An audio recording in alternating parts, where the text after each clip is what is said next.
Welcome to the Exam Room Podcast, brought to you by the Physicians Committee. Hello, I'm the weight loss champion, Chuck Carroll. Today we are joined by a New York Times bestselling author whose new book kind of goes beyond what he's best known for. He's so well known for his muscular physique, but today we're talking about his heart of gold. He is the author of the book, The Impactful Vegan. With that, we welcome our friend, Robert Cheeke, back to the Exam Room.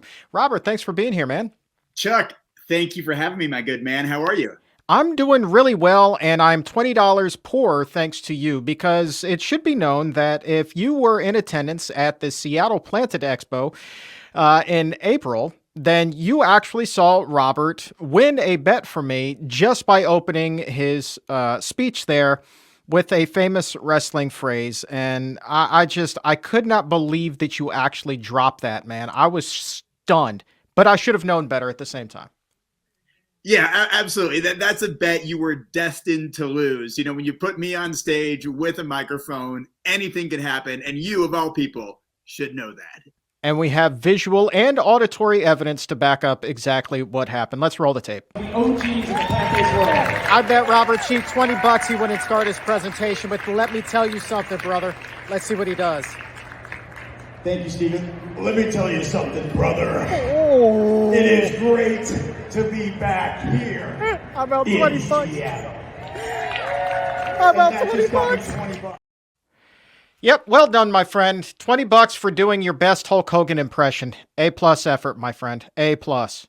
Well, thank you for lunch. I appreciate that. Seattle is a fine place for vegan food, and it was on you, and I appreciate the opportunity. And I think you'll think twice next time you challenge me to a bet when I've got a microphone and an audience. Oh, you're not getting a dime out of me in Vancouver, man. That's just not happening at all. Not at all. But enough about that. Let's talk about your new book, The Impactful Vegan. That's a big shift. I mean, we know you primarily as the fitness kind of a guy, but now you're looking at the, body's most important muscle, which is really the heart, and you're looking at being an impactful vegan.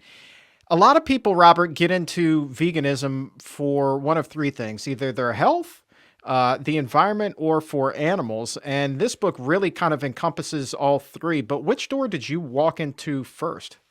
Yeah, I walked into the door becoming vegan for the animals on December 8th, 1995. So this has been a long time coming for me to get back to my roots and really write about being an impactful vegan. I always had effectiveness on my mind. When I became vegan back in the late 1900s, we didn't have podcasts, we didn't have YouTube, we didn't have social media. In fact, the internet was something we were just learning how to use when I was in high school back in 1995. Most of us didn't have computers at home.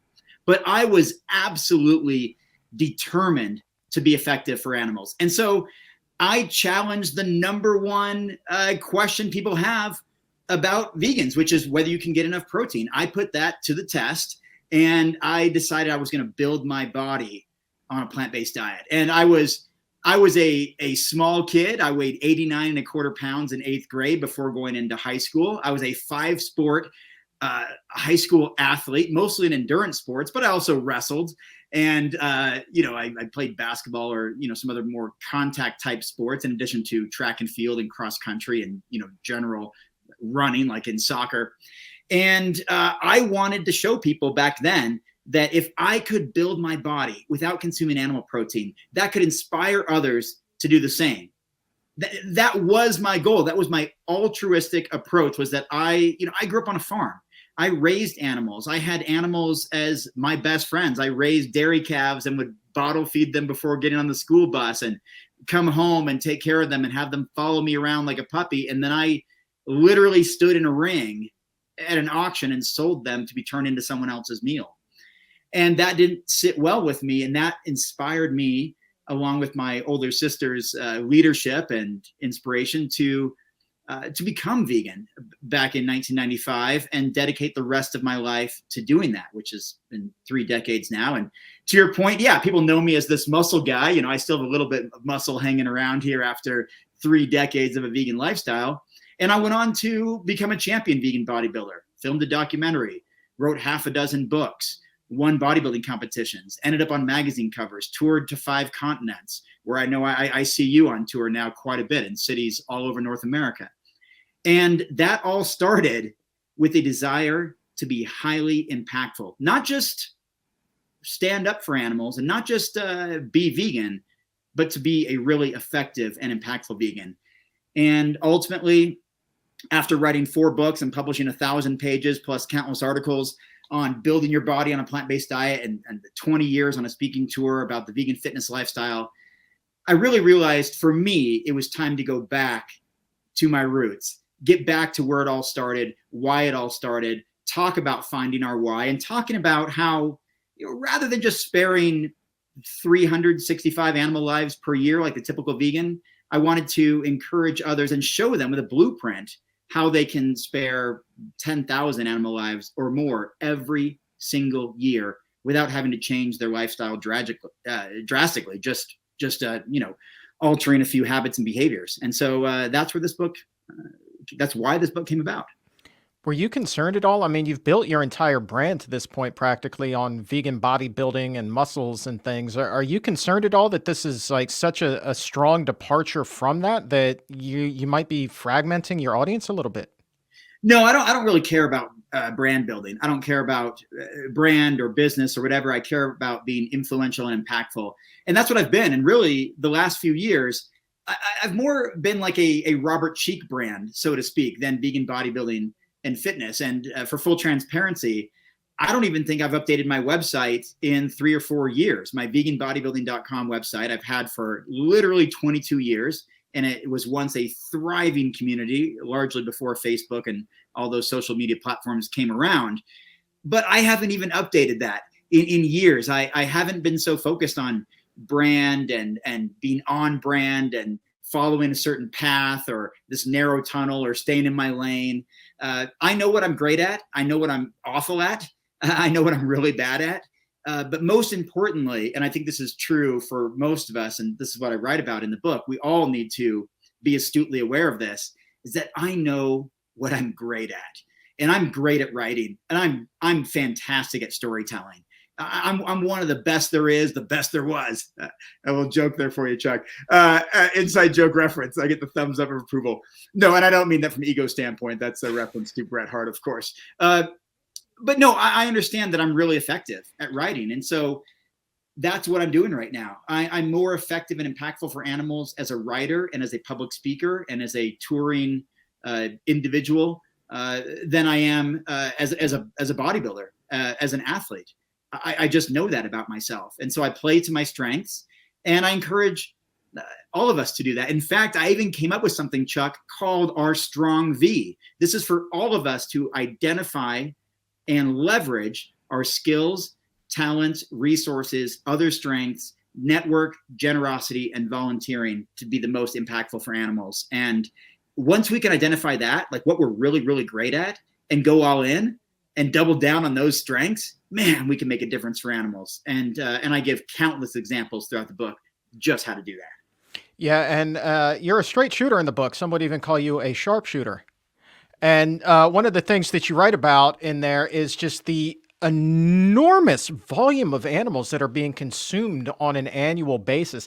Even I didn't realize the staggering amount of seafood and poultry and beef and pork that's being eaten annually. I mean, when you see numbers cross the pages that are in like the trillion, like you dropped the T word, trillion, I was like, holy crap. And that's just seafood alone. Yeah, that's right, Chuck. It's a real big problem. It's the food industry is the #1 contributor to animal suffering. In fact, I even made a bunch of infographics for the book, even promotional materials like stickers like this that show 99% of animal suffering is in the food system. Actually, it's 99.9% is in the food system. So when you talk about animal testing, you talk about leather, fur, hunting, at least hunting for sport, that is. You talk about zoos and rodeos and bullfighting and all this kind of stuff, all combined. I mean, even the entire fashion and clothing industry and whole vivisection animal testing combined, it's less than 0.1% of animal suffering, because most of it is in the food system. You don't, Chuck, unless you're a real baller, I'm guessing you're not buying a new wallet 6 times a day or a new pair of shoes 6 times a day, but you're very likely eating 6 times a day, 3 meals, 3 snacks, pretty standard for the average American these days, or the average affluent person who has access to the 3,540 calories that the average American consumes as an adult on a daily basis. That comes from food, food, food. And also some of these other industries, it could be the leather industry or others, are byproducts of the food industry. So when we slaughter animals for food, as you mentioned, in the trillions when it comes to fish and shellfish, and in the very high billions, actually close to 90 billion, or even perhaps surpassed 90 billion now, land animals globally. We're talking about a massive, massive problem of animal suffering on a scale that's even hard to fathom. And I write about that in the book because it's I don't know if you caught this, Chuck, in the book. It's a real problem we're up against. There have been 11 so far peer-reviewed papers that suggest that global animal agriculture is going to actually go up by something like 62% to 260% in the next 30 years, or whatever it is, whatever my exact reference is in the book. We're talking like, if we think it's bad now, we're on a trajectory that gets really, really bad. Plus, you add in another 2 billion people by 2050, and the fact that 98% of new babies born, based on statistics, are likely to be omnivores, likely to consume animals. That's another 2 billion consumers. We're in big trouble for animals and for our environment and for our human health unless we do something about it, which is what I aim to do in Impactful Vegan. I aim to provide solutions, and there's a ton of solutions, from how we vote with our dollars, our purchase power, to how we vote otherwise to get legislation and policy changes passed, which I know that PCRM focuses on and has for decades, to how we affect supply and demand, to really importantly, how we spend our donation dollars. It's well known, I think, and if not, this book will certainly hammer this home. It's well known that our donation dollars are actually more impactful than our actions themselves. Like, I can only eat so much in a day. I can only, go to so many vegan restaurants or purchase so many things or talk to X number of people about veganism. But we know through looking at animal charity evaluators' data and Faunalytics data and other data that's readily available, that we could improve an animal's life for as little as 33 cents, or even spare an animal's life for $1 or less, or 50 cents, through donating to the most effective animal charities on the planet. And so it's easy to see that, Chuck, you and I live in a vegan lifestyle, even going on stage, going on tour, doing our thing, we're really, as an individual, going to spare about 365 animals per year. But if I donate something like 5% of my annual income, let's say the median or the typical or average American individual income, that would spare something like 8,000 animal lives compared to 365, or 10% of my annual income, spare up to 16,500 animal lives. And these are things, Chuck, that get people to squirm a little bit in their seat. Like, hey, I thought I was asked to open my heart and mind, not open my wallet when it comes to living a vegan lifestyle. But the numbers don't lie. The data isn't false. We are so much more impactful through our contributions. And when we can determine the most efficacious, like the most effective animal charities to contribute to, we can make substantial change. And that means looking outside of our bias, including our regional bias, and looking globally, understanding how the US dollar stretches so far in Africa and in certain parts of Asia, Central and South America, and throughout other parts of the world. And then we can be highly impactful.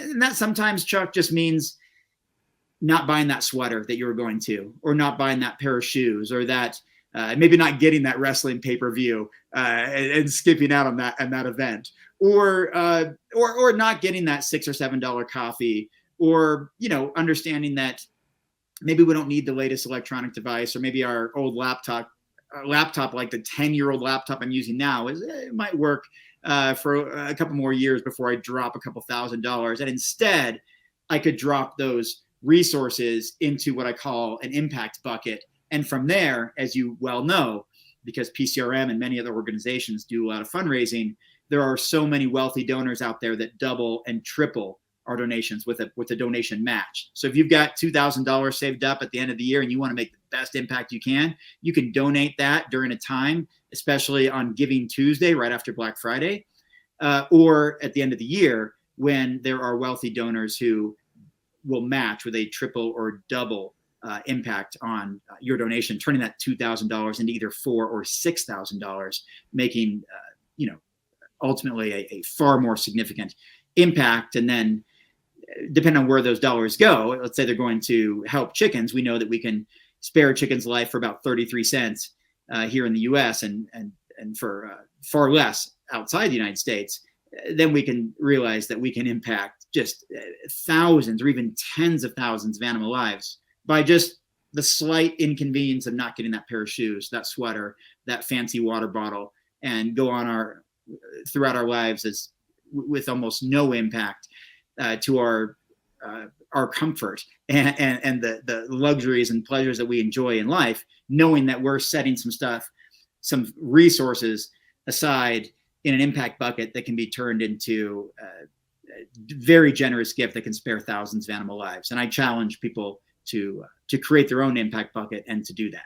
Absolutely. And if you're feeling generous right now, you can head over to pcrm.org/donate to contribute to the Physicians Committee and the work that we're doing here. You said we were able to calculate it cost roughly 33 cents to spare a chicken's life. It amazes me that we're able to quantify it to that degree. How did we come up with that estimation? Yeah, there's a lot of ways to do that, especially in what is called the effective altruism movement. That's what actually initially inspired me to write this book, reading Peter Singer's book, which is The Most Good You Can Do. A fantastic book. I highly recommend everyone check out The Most Good You Can Do by Peter Singer, and also Doing Good Better by William McCaskill, the co-founder of the effective altruism movement. And so there's all kinds of calculations we can make. Are you familiar with the quality score, for example, the quality adjusted life years? I know a lot of different quality scores and rankings that we've used in studies throughout the years, maybe not this one in particular. So fill me in. Yeah, so there's this quality score, QALY, quality adjusted life year score, that is kind of part of the foundation of the effective altruism movement, that finds ways through various calculations to calculate a level of suffering. That's why we can determine that chickens suffer more than sheep, let's say, because of just the space that they're in, that they're cramped confinement, where sheep have more space, maybe they have pasture, this kind of thing. Dairy cows suffer more than what we might call beef cows because of how they're milked and they're confined in these milk machine or milk parlor places. They might be there hours and hours and hours per day, and all kinds of uncomfortable situations and diseases that often happen there through this milking process. They're also being separated from their baby immediately, and that baby is then sold for veal and sold as a menu item in expensive restaurants downtown. And so we just know through these different qualifications, these different variables, that dairy cows suffer more than other types of cows and suffer more than wild animals, even though wild animals might experience some level of predation. Maybe a predator comes and takes them unexpectedly, or maybe they're in an area of the world that like Africa, where there's hot temperatures and drought and not a lot of water and all of that. But that is still better than being a factory farmed animal in the United States factory farm system. So we can use these types of things. And William McCaskill even has funny ways of saying it, where he says we can actually measure the level of pain from going through a divorce to stubbing your toe, and give it a quality score based on quality adjusted life years. Like, how does this impact the quality of your life? And so they've used that to determine. It's mostly used in the healthcare system, which is why you probably have heard of it or come across it, where certain let's say you have some sort of condition, and I don't know, I'm just trying to think what that might be. I'm making something up here. Let's say it's migraines, and so on a scale of 1 to 10, how does that 10 being perfect health, perfect vitality, like loving life, and 1 just being absolutely miserable. I'm in so much pain. Is it even worth, going forward? So how would you rate your quality of life when you deal with migraines on a, let's say, daily or weekly basis? And some might say 7, some might say 6, some might say a 5. And then you take all those numbers and find the average, and then you can compare that to someone with, let's say, someone living with AIDS, or someone who has some other condition. Let's say, I don't know, name one. Some sort of anxiety disorder, or whatever the case is. I mean, you fill in the blank. A blood disorder, I guess I'm not good with diseases here. Cancer, diabetes, yes, exactly, depression. Exactly. I mean, you name it. We could go on and on all afternoon. Right, exactly. So you can then talk to people who have these things, who suffer from these things, and they will give you their own score. And so then you pool that data among all the people who provide a score and say, okay, we know that living with, cancer is worse than living with chronic diarrhea, or whatever the case is. We can measure that, is what I'm saying. And so we can do that with animals as well, even though they can't tell us. They can't tell us that, man, this sucks, living in a barn with 50,000 other chickens. I cannot even spread my wings. I'm forced to lay eggs constantly. Eggs are just taken away from me every single day. I can't get enough food. Other hens are attacking me. Once I draw blood or whatever, then a bunch of them, almost like sharks, come and attack me. Maybe I've injured my leg, I've got a broken leg, but there's nothing anyone's going to do about it. We know that's a greater level of suffering than the giraffe that's wandering around that might, get shot by a poacher, but it's, statistically unlikely, and they're going to roam, and they've got some protection and all that. Like, we know that. And so that's how we determine. That's why I put a chicken, a hen on the cover of the book. Hens go through some of the worst suffering there is, and they don't live very long lives. And as soon as they're done producing the requisite amount of eggs, they're sent off to be slaughtered, turned into someone's food that they can eat on any given Sunday watching a football game.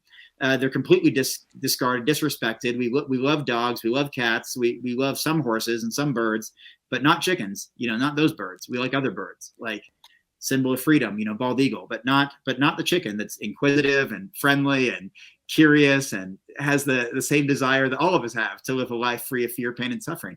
So that's what I mean, Chuck. It's a long answer, but you asked, how can we determine levels of suffering? There are absolutely ways to do it, and qualifiers and metrics that we can look at. And I cover some of that in the book, as well as provide resources for people to dig deeper into that. You absolutely do. But one thing that I also noticed is, despite the graphic picture that you just painted with your words and the graphic reality that is life for these animals, you chose not to display that graphic nature of everything visually, either on the copy or the front cover of the book, nor in that sticker that you held up earlier. Was that a conscious decision as well? Like, or were you thinking like you don't want to go too far with the imagery and risk turning certain people off? Yeah, absolutely, Chuck. That was completely deliberate. One, I'm a positive guy. I'm known for the smiling thumbs up. I'm an optimistic guy. That's on brand for me, per your brand reference earlier. But it's also a note on being effective. We don't always have to use scare tactics or try to make people feel uncomfortable. We don't have to use graphic images or graphic detailed descriptions. I think I did a very good job with that in The Impactful Vegan, and that was intentional. So this is not a how-to be vegan book, or even a why vegan book. This is not about why vegan. This is assuming that readers care about animals to some degree, and that if you could either be, not very impactful on helping animals, or highly impactful without having to change your behavior or your lifestyle or alter it that much, then you would choose the latter, that you would be highly impactful if you could. Why not? There's endangered animals, there's factory farmed animals. We have this industrialized animal agriculture juggernaut of a system that is inherently cruel, and all of these things that I really make the assumption that vegans and non-vegans alike, omnivores, many people who fall into this fold, really do care about animals to some degree. even farmers, and I know them. I come from a farming background. My relatives are farmers. I have a sibling who farms livestock, farms cattle, cows right now, who does care about the animals and their well-being until the time of slaughter. But given the opportunity to spare animal lives or give them better lives, I think most people would choose to do that. And so what I'm doing is basically giving people an incredible amount of tools that they can use, whether it's a plant-based by default approach like the New York public hospitals are doing, or many innovative universities throughout the world are doing, where you have catering, concessions, buffets, anywhere food is served, it's plant-based by default. And if people want to upgrade, so to speak, they not really an upgrade, but you know what I mean. If they want to add animal protein or whatever, they'd have to request that. And what we find is that most people don't. Most people realize that this is one meal throughout the day. I can go to this banquet, this catering thing, this event, or even while I'm in the hospital. I know that I probably need to change my diet anyway. And so 3 times a day for a few days while I'm here, I'll eat entirely plants without throwing a fit. The numbers don't lie. The numbers show that most people, when given an omnivorous platter, buffet, whatever it is, they will just eat it. And only a small percent, those of us who identify as vegan or vegetarian or intolerant of this or that or whatever, there's only a small number of us, like 10%, that might request a plant-based option. But when you put plant-based options as the default, we find that also a very small percent, well, it's a little higher, maybe 40% will request animal products or seek them out. But that still is you're looking at 60% who don't, whereas before it was only 10% who were requesting it, for a difference of 50%. And so that's just one approach. Doing things like requesting plant-based or vegan menu items at mainstream restaurants. I have personally been able to transform the menus at numerous restaurants, including ones that serve like literally thousands of people per week. I have single-handedly or double-handedly, I guess, with my wife, we have done that. These are things we have literally accomplished because of just using what we call our strong V, using our own set of skills and talents and resources and our network to make that happen. I also want to quickly mention, Chuck, that I know I talked a little bit early on about, we really should, all of us, regardless of how we identify, what labels we identify with, how we describe our eating habits, we really should open up our wallets and set aside some sort of financial resources for the betterment of our fellow animals, non-human animals. But the reality is you don't have to. The reality is there's plenty of other things you can do, including what I just mentioned, requesting plant-based items on menus, requesting equipment, sports equipment that is not based on leather or other animal exploitation. And people do respond to that. I have personal experience with that. We can use a plant-based by default approach. We can take the time. It's not very sexy, but we can take the time to write letters to the editor or write impactful articles to mainstream media and get them published. There's plenty of newspapers, magazines, websites that are looking for contributed content. They're looking for people that they don't have to pay. You can volunteer your time to write powerful articles that could be viewed by millions of people. You can share news stories. I mean, look at one of the most powerful voices in the vegan world today is Earthling Ed. He was inspired by a news story he saw on the BBC when a truck carrying 7,000 chickens tipped over on the freeway out in the UK and killed 1,500 chickens immediately on impact, and many of them were suffering broken limbs and broken wings and all of this. And all the while, he had dead chickens from KFC in his refrigerator. He made that connection, and it changed his world, and he has subsequently changed the world for veganism. There's all kinds of things we can do without having to open up our wallets. And I try to make that very clear and really palatable and really accessible with this book. It's one of those things, Chuck. You have to write a book for some audience, or else you write for no one. Basically, if you try to write for everyone, you write for no one. So if I had to say, this is targeted toward the vegan or vegan leaning person who wants to make a bigger impact, who doesn't want to just spare a few hundred animals per year, but wants to spare thousands or tens of thousands or even hundreds of thousands of animal lives per year, which you can do. And I explain precisely how to do that. But I also do hope it reaches some mainstream readers who just simply want to learn how their actions can impact the world around them. And I don't know about you, Chuck, but I've had the great fortune, the great luxury, I guess, the opportunity to travel to some very poor places, poor parts of the world. I have not been to Africa yet, though I've had numerous friends who've been there and have told me about their experiences. But I've been to some poor countries in Asia. I've been to some poor countries in Central and South America. I've been to some poor areas, and I just know that there's a level of suffering for humans and for non-human animals that is just far greater than we often see in our backyard, regardless of where we are. We could be in a big city in the United States. We could be in a rural area in North America or in Europe or whatever. And I understand their suffering in those places, absolutely. But it's a lot different than when you have to walk 7 miles just get clean water, as you might have to in Tanzania or Uganda or Rwanda or some other places. It's much different to see poverty in very poor areas of Asia, for example. When we might complain that our Wi-Fi went out, like we had a few minutes delay here for our conversation today because there was an audio issue, where others have the walls of their house made out of mud, and that's their shelter from everything, from the elements to the weather, sun, predators, whatever. And they may not know where their next meal is coming from. And that's just human suffering. And now imagine animal suffering in those same regions where resources are scarce, and sparse, and hard to come by.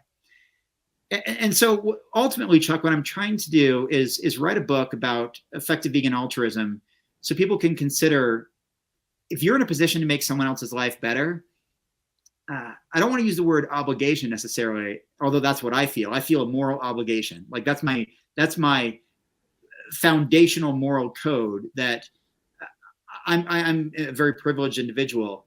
I have a moral obligation to make someone else's life better. But I want it to act as inspiration. I don't want people to feel obligated necessarily, but I want readers to feel inspired to improve the lives of others and to extend that compassion to non-human animals. And again, to repeat what I said earlier, just to understand that all of us, regardless of species, and I grew up on a farm around all kinds of animals, and I lived on that farm for 20 years. I mean, I have some real experience. I lived right next to a functioning dairy with piles of dead animals. That's how they do it when they're no longer usable or serviceable. I have experience around farmed animals and other animals, and I've also visited many animal sanctuaries all throughout the world, from Australia to all over North America. In fact, I'll be at one this weekend at Love and Arms here near Denver, Colorado.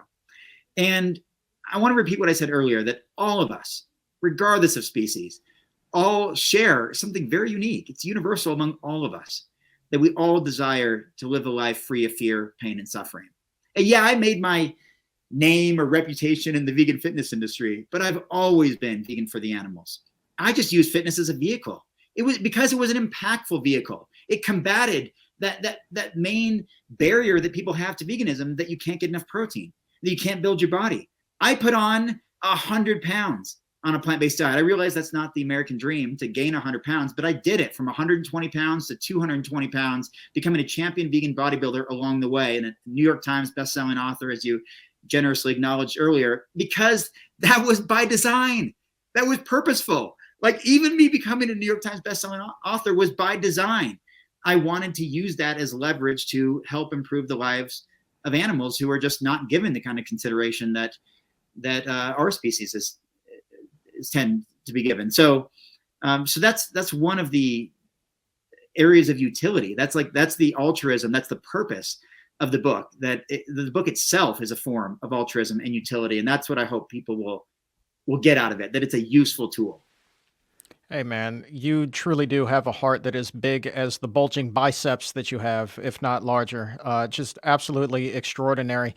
There's so much more that I wish that we could get into today, but I feel like that was just kind of the perfect natural way to wrap up the conversation, Robert. I mean, just a heck of a thing. So there's a link to pick up your copy of The Impactful Vegan right now in the show description or in the episode notes, available for pre-order, or better yet, once it's out, go out to your local book retailer and pick up a copy. I know that you're notorious for making the rounds and signing copies of your books and just kind of leaving them as little Easter eggs, hidden gems, so to speak, for people to find at bookstores throughout the country as you're on your travels and doing all of your speaking series. So I'm hoping you'll be doing some of that with The Impactful Vegan as well. Oh yeah, absolutely, Chuck. Chuck, first and foremost, thanks for having me on the show. Thanks for the platform. Thanks for the opportunity. Thanks for your friendship. Thanks for challenging me to a bet recently. Always good to see you on tour. And yeah, it's mostly, I think, for ego that I can claim that I signed books in 315 bookstores in 31 states throughout the United States, and I enjoyed doing that and going into Barnes and Noble, other independent bookstores, signing books on the shelf. So when customers come there, they pick up a book. It's to their surprise, it comes signed by the author and all of that. Yes, I'll be doing that. And as I told you before we hopped on the air here, I am on. I was on tour 6 of the next 9 weekends, but as I started like announcing them to you, it turns out it's pretty much every single weekend for a while. So yeah, and this is all over the place. I mean, the upcoming events for me, I don't know when this airs, but I've got Los Angeles, Washington, D.C., Winnipeg, Manitoba, Vancouver, British Columbia, Worcester, Massachusetts, Louisville, Kentucky. I think I've got Atlanta, Georgia, perhaps some stops in Florida. I'll be in Victoria, British Columbia, all over the place. And of course, yeah, I live out here in Colorado. I got major cities nearby like Denver and Boulder and Colorado Springs, and I'll be heading to some of those bookstores. I'll be doing a little summer road trip. It will take me through places like Boise and Salt Lake City, and of course, anywhere that I go on tour, I tack on an extra day to go visit some bookstores, meet bookstore owners and retailers, and sign books, take photos, and that's all purposeful too. That's all design. That's all to show the popularity of a vegan book or a plant-based book. It's all part of my altruism, Chuck. Like everything, even though it's costly at times, sometimes these investments can impact people to change their lives, and then they in turn inspire other people to change their lives, and it's this trickle effect that I write about in the book that I'm really aiming to achieve here. Absolutely, for sure, man. What's the best way for people to keep up with you, you busy guy, you? Yeah, well, one thing I want to say is anyone listening can go download a free chapter on impactfulvegan.com. Impactfulvegan.com, you get a free PDF of the introduction and chapter 1. It's there available. You can also get pre-order bonuses there. They're actually worth hundreds of dollars because they're all digital bonuses. And from there, impactfulvegan.com, you can find all my social media links. You can find me on Instagram, find me on Facebook, all the other platforms. So yeah, impactfulvegan.com is where you'll find everything, including sample content from the book. And I hope you love it. I love it. I've read the book like 20 times. Can't get enough of it, even though I wrote it. It's fantastic. There it is right now. You can see it up there on your screen, The Impactful Vegan. Click that pre-order link right there, as well as links to all of your social media so they can keep up with your travels. Robert Cheeke, I'm looking forward to catching back up with you in Vancouver at the Planted Expo June 1st and 2nd, man. I absolutely can't wait. Awesome, Chuck. Look forward to seeing you. Let's take action and make it happen. Let's get it done. And no, we are not making another bet. Thank you for asking. Robert Cheeke, The Impactful Vegan. Appreciate you, bud. Appreciate you. Thank you, Chuck.